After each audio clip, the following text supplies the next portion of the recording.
What's going on, good people? What's going on? What's going on? Listen, welcome to another Zed Talks, man. I got something exciting I want to talk to you guys about right after this. Most definitely, definitely.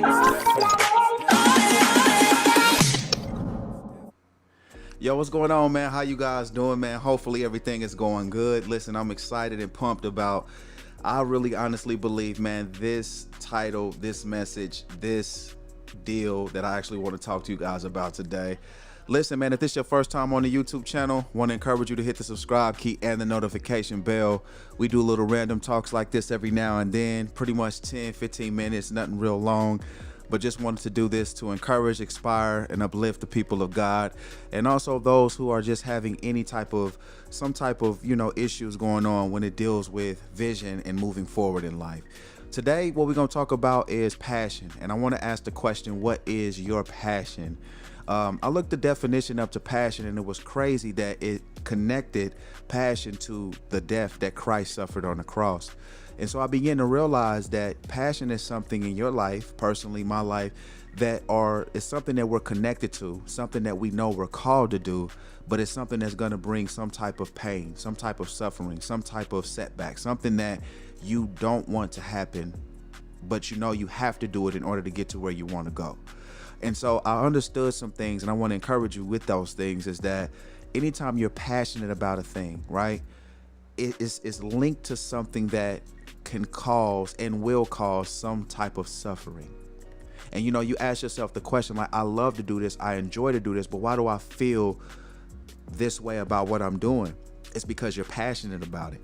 Anytime you find yourself connected to a thing that you love and enjoy to do, there's a sacrifice in the midst of that you have to make. And the sacrifice that Christ made was to give his life up. Like, God was so connected to us, and I believe him losing his son, him giving his son to us, was a sacrifice he had to make. It was connected to something he had to lose. And so I want to ask you that question today. Like, where have you found yourself frustrated? Where have you found yourself getting bothered by something that's going on in your life? Has it been from things that people say? Has it been from your consistency but not seeing yourself get ahead in life? Like, what has it been? When you're connected to a thing and you love a thing, there's something that actually ultimately hits you in a different way. Because you love it, you're connected to it, there's some things that's going to constantly wrestle against your faith, wrestle against what you desire to do, whatever it might be. But I want to give you some words of encouragement, man. I've understood something that is very important in the process of pursuing life, pursuing truth, pursuing ministry, pursuing goals, pursuing relationship, pursuing the truth, right? That there's something that's always trying to block it, something always trying to stop it, something that want to tell you that this is not going to work out. But I want to let you know that if you stay consistent, the three C's, the three SCs, stay consistent. You know what I'm saying? You'll see things grow, because a passion is something that you're gifted to do. You're gifted to do that. You've been anointed to do that. Nobody like Christ was anointed to do what he did. He was anointed for that assignment. So his passion, he was only able to do. And I want to tell you and let you know that you are anointed to do what you do.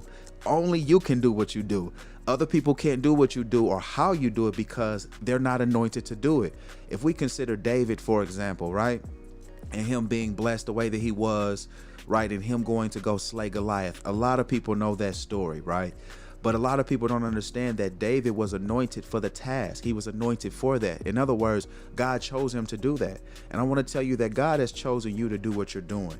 And when you're connected to a thing and you're passionate about it, don't get frustrated like, man, why am I feeling this pain? Obviously, this is not what I'm here to do. No, if you have been chosen to do what you're called to do, and if you are going after what you're called to do and walking in what you're called to do, but you find yourself suffering in the midst of that, listen, I want to let you know that don't stop. Stay going and stay consistent through it, because your weakness, whatever it is that you're experiencing, that you're suffering from, or you're suffering behind that thing, that, you know what, if you stay connected to that thing and keep going, just like Christ, ultimately, you're going to find out that there's going to be so much that comes to you from not giving up, right?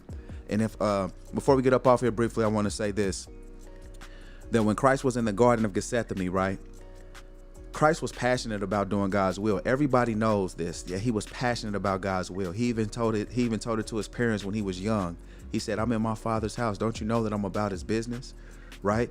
And so Christ understood what his calling was, what he was here to do, what he was anointed for. Now hear this though. There was a point in time in his ministry or in his life where he got to the place where he said, you know what? I now see the great deal of suffering that's going to come from what I'm passionate about. And there's a moment in every believer's life. There's a moment in every person's life that ever pursues success that sits down at the table and say, I now see the truth about this thing. This is not going to be what I thought it was, but you know what I'm saying? I got to go through this. And that's what Christ did. Christ was like, listen, he said, Father, if this is your will, I can do it. But he said, if you could find another way, you know, please. So I want to let you know, if you're at that place where you're saying, God, can you find another way? God, can you find another wife? God, can you find another husband? You know, God, you know what? Is there another way that I can get up out of this? If you're in that place right there, I want to encourage you with these words, that your passion is connected to your pain, right? What you want to do in life, what you're deciding to do in life, what you're going after in life, there's a moment where you have to realize that there's pain connected to this thing, but the pain shouldn't force you or shouldn't push you to leave. The pain should encourage you that God, even in this, you can work this together for something that's good. I know ultimately you're going to bring me to an expected end that's even greater than what I'm suffering right now. And that's what we have to hold on to. So listen, what is your passion? What are you dreaming about? What do you want to do? What is it that's on your heart? What is spoken? What has been spoken to you in the middle of the night? What can't you get away from? Listen, if you can't get away from that thing, you've been anointed and called to do that thing. I want to encourage you to pursue that thing.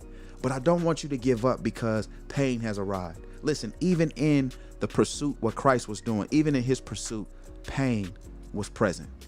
But pain is not an indication that you can't do a thing. Come on, somebody. Pain is not speaking loud and saying that, you know what, God has given me the authority to tell you that you can't do this. You know what I'm saying? No, pain is a response to your efforts in going forward to a thing. Let me tell you this. If you're in the gym and you're lifting weights, you're going to feel pain. Why? Because you're working.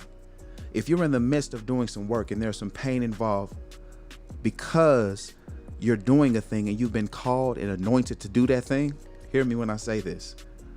That's your passion. That's what you go after. That's what you have to do, right? I want to encourage you. Don't you give up. Don't you give in. You stay persistent and you stay moving forward, because God is going to see you through this thing. And if you're at that place where Christ was like, man, I'm torn in between two desires, wanting to do God's will, but trying to find another way, possibly, because I know you're God and you can make it happen, to find another way. But God's will is his will. And what he wills in your life is far greater than finding another route.